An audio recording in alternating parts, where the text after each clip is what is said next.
Assalamualaikum warahmatullahi wabarakatuh. Apa kabar anak-anak? Selamat pagi. Maha besar Allah Subhanahu wa Ta'ala yang telah menciptakan makhluk hidup di dunia. Setiap makhluk hidup memiliki peran dan manfaat untuk kehidupan manusia.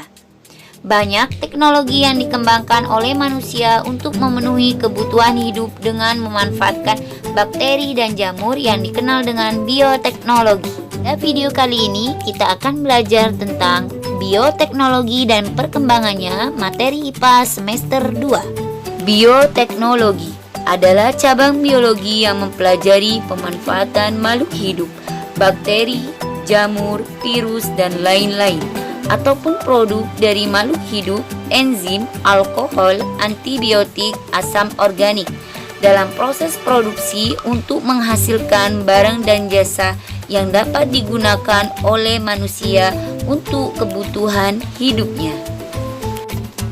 Bioteknologi mulai berkembang pesat sejak tahun 1857 setelah Louis Pasteur menemukan hasil fermentasi yang dilakukannya melalui mikroorganisme. Pada tahun 1920, proses fermentasi yang melibatkan mikroorganisme sudah banyak digunakan untuk membuat larutan kimia seperti pembuatan alkohol. Bioteknologi yang memanfaatkan secara langsung mikroorganisme seperti bakteri maupun jamur, secara langsung enzim yang dihasilkan mikroorganisme dan melibatkan proses fermentasi untuk menghasilkan produk atau jasa yang disebut bioteknologi konvensional.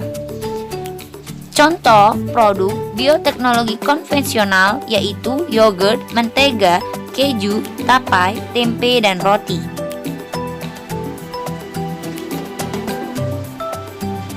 Seiring dengan perkembangan ilmu pengetahuan, bioteknologi berkembang menjadi bioteknologi modern. Dalam teknologi modern melibatkan prinsip biokimia, biomolekuler, dan rekayasa genetika. Bioteknologi modern tidak terlepas dari penemuan enzim-enzim yang membantu dalam proses rekayasa genetika. Melalui teknik rekayasa genetika, para ahli bidang bioteknologi dapat menyusun pola gen sedemikian rupa sehingga menghasilkan organisme yang sifatnya sesuai yang diharapkan. Contoh hasil rekayasa genetika yaitu ikan budidaya biasa menghasilkan ikan yang lebih besar dari biasanya. Teknik rekayasa genetika dikenal juga dengan istilah teknik DNA rekombinan, yaitu proses mengkombinasikan DNA suatu organisme ke dalam DNA organisme lain. Organisme yang menggunakan bagian gen dari organisme lain di dalam tubuhnya dikenal dengan organisme transgenik.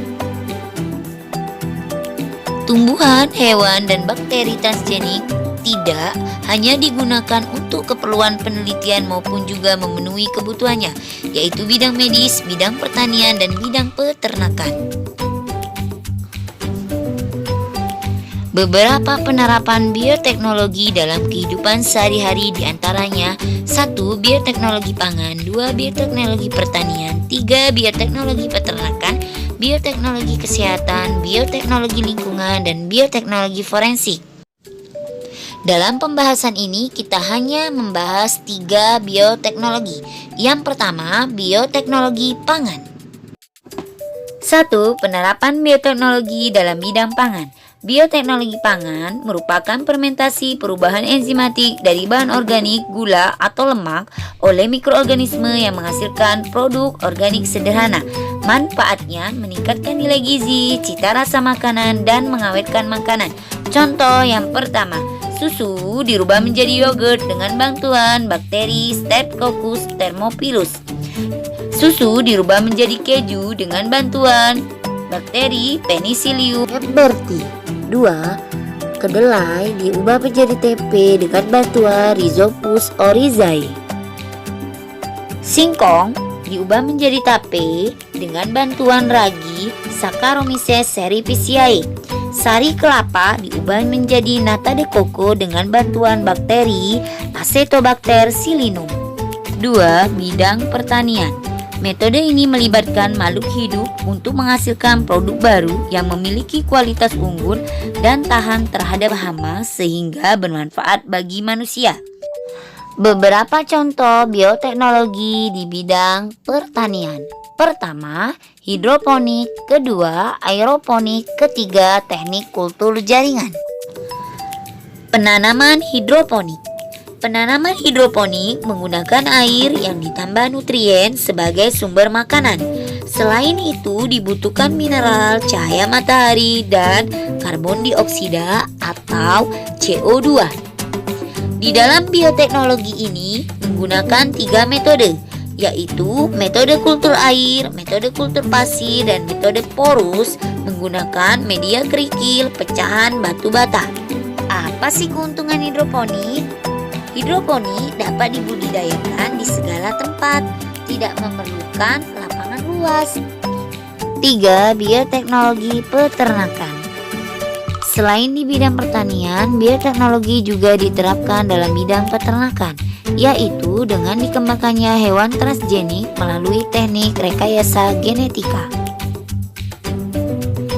Pada awalnya, hewan transgenik merupakan bahan penelitian para ilmuwan untuk menemukan penyakit yang menyerang hewan tertentu dan cara penanggulangannya.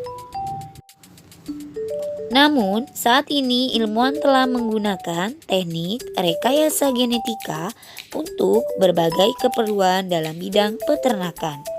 Misalnya, meningkatkan produksi susu.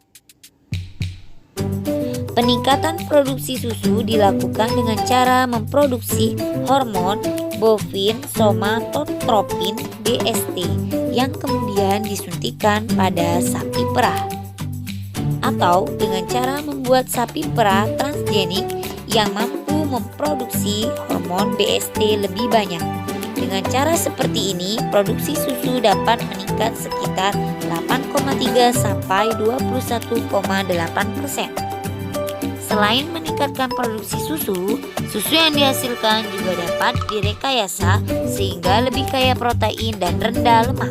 Dampak dari bioteknologi ada 2, dampak positif dan dampak negatif. Dampak positif mengembangkan bahan kebutuhan pokok manusia, penemuan bibit unggul, pengolahan limbah rumah tangga dan industri. Dampak negatif memunculkan organisme atau jenis berbahaya, mengganggu keseimbangan lingkungan. Kesimpulan, bioteknologi memiliki peran dan dampak. Perannya dalam bidang pangan, pertanian, peternakan, kesehatan, dan lingkungan. Dampaknya resisten terhadap antibiotik tertentu dan alkoholisme. Setelah mendengarkan video pembelajaran Ustazah dari awal hingga akhir, silakan kerjakan 2 latihan soal. Yang pertama, mengapa bioteknologi ada dan apa manfaat dari berbagai macam bioteknologi yang sudah Ustazah sebutkan di video. Yang kedua, dampak negatif apa saja yang ditimbulkan dari berbagai macam bioteknologi yang Ustazah jelaskan di video. Selamat mengerjakan. Semoga Ananda setelah menonton video ini memahaminya. Oke, sebelum Ustazah tutup, Ustazah akan beritahukan bahwa minggu depan kita akan melakukan praktek tentang cara membuat magnet. Ini dia alat dan bahan yang harus Ananda siapkan. Alat dan bahan untuk praktek minggu depan. 1. Kawat tembaga. Jika kesulitan mencari kawat tembaga, kawat biasa juga tidak apa-apa. 2. Baterai 2 buah yang besar. 3. Paku baja 1 buah. 4. Beberapa paku kecil. Terima kasih sudah mendengarkan video Ustazah dari awal sampai akhir. Bertemu lagi minggu depan. Wassalamualaikum warahmatullahi wabarakatuh.